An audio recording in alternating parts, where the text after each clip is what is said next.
To Xylem Learning. It's me Mufida മക്കളെ. ഇന്ന് ഞാൻ വന്നിട്ടുള്ളത് നമ്മുടെ ഇലക്ട്രിസിറ്റി എന്ന് പറയുന്ന ചാപ്റ്ററിൽ നിന്നും നിങ്ങൾ അറിഞ്ഞിരിക്കേണ്ട പ്രധാനപ്പെട്ട 10 യൂണിറ്റുകളെ കുറിച്ച് നിങ്ങൾക്ക് പറഞ്ഞു തരാൻ വേണ്ടിയിട്ടാണ്.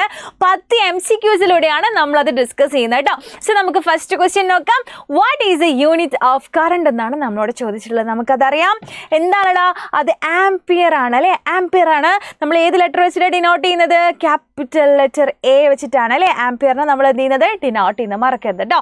Next question, unit of potential difference. നമുക്കറിയാം അത് വോൾട്ട് ആണ്. ഡിനോട്ട് ചെയ്യുന്ന ലെറ്റർ വി ആണ് അല്ലേ. സിമ്പിൾ കാര്യങ്ങളാണ് ഡിസ്കസ് ചെയ്തുകൊണ്ടിരിക്കുന്നത്.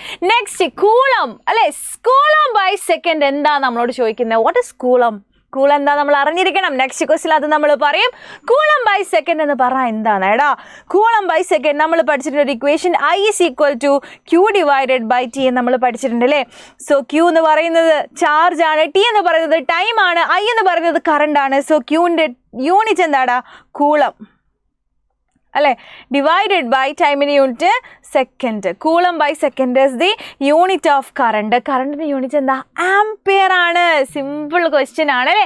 Okay, next question very very simple ആണ്. യൂണിറ്റ് ഓഫ് ചാർജ് ഓൾറെഡി നമ്മൾ പറഞ്ഞു കഴിഞ്ഞു. ദാറ്റ് ഈസ് കൂളം ആണ് അല്ലേ. Okay, next question unit of resistance. Unit of resistance എന്താണ്? Unit of resistance that is ohm അല്ലേ. ഓം ആണ്. നമ്മൾ എങ്ങനെയാണ് ഇതിനെ ഡിനോട്ട് ചെയ്യുന്നത്? ഇങ്ങനെയാണ് അല്ലേ. ഒമേഗ അല്ലേ. ഇങ്ങനെ ഒമേഗ അല്ലേ. ഓം ഇതാണ് കേട്ടോ. ഓം. ഓക്കെ, മറന്നു പോയത്. Next question unit of resistivity. ഇത് നിങ്ങൾക്ക് മാറിപ്പോകാൻ ചാൻസ് ഉണ്ട്. നിങ്ങൾ മനസ്സിലാക്കണം യൂണിറ്റ് ഓഫ് റെസിസ്റ്റിവിറ്റി എന്ന് പറയുന്നത് ഓം മീറ്റർ ആണെന്ന് കേട്ടോ. ഓം മീറ്റർ ആണ്. സോ അതും കിട്ടിക്കഴിഞ്ഞു. And next question unit of work.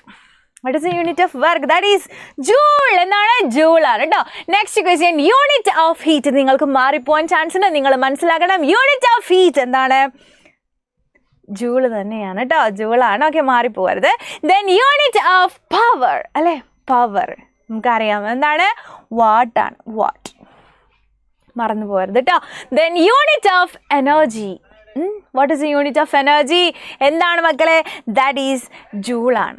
Okay, joule. And next question നിങ്ങൾക്ക് വേണ്ടിയിട്ടാണ്. ജൂൾ സെക്കൻഡ് ഈക്വൽ ടു എന്നാണ് പറഞ്ഞിട്ടുള്ളത്.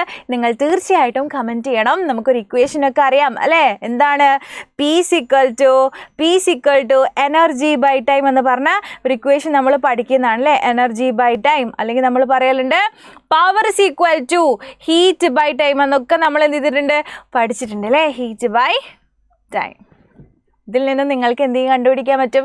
ജൂൾ പെർ സെക്കൻഡ് എന്താണെന്നുള്ളത് നിങ്ങൾക്ക് കണ്ടുപിടിക്കാൻ പറ്റും. അപ്പോൾ ഇതിൻ്റെ ആൻസർ നിങ്ങൾ താഴെ തീർച്ചയായിട്ടും കമൻറ്റ് ചെയ്യണം. അതുമാത്രമല്ല ഇലക്ട്രിസിറ്റി എന്ന് പറയുന്ന ചാപ്റ്ററിൽ നിന്നും പോട്ടെ, ഫിസിക്സിൽ നിന്നും നിങ്ങൾക്ക് എന്തെങ്കിലും കാര്യത്തെക്കുറിച്ച് കൂടുതലായിട്ട് അറിയണമെന്നുണ്ടെങ്കിൽ ഇതിൻ്റെ താഴെ നിങ്ങൾ കമൻറ്റ് ചെയ്യുക. ആ ടോപ്പിക്ക് നമ്മളൊരു കണ്ടൻറ് വീഡിയോ ആയിട്ട് ഇടുന്നതാണ് കേട്ടോ. അപ്പോൾ ബൈ.